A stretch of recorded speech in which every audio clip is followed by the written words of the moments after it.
55 KT area. Here L&T is working at DMD RIL plant, and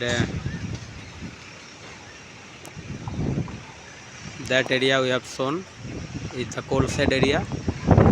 Has been done the coal shed. Here cooling towers is done by Mahadev. Cooling towers lifted, and we are viewing the plant of RIL DMD site. That is CT14 area. Work will be started.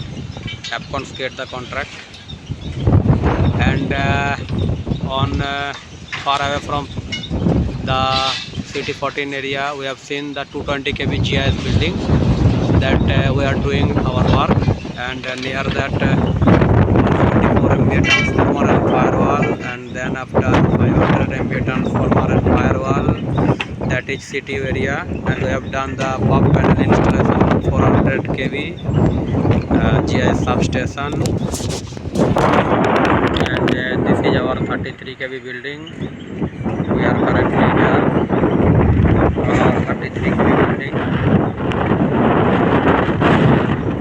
Slab is done up to expansion joint, and the newly area already started for the plain beam, and the columns will be done after the plain beam deshuttering.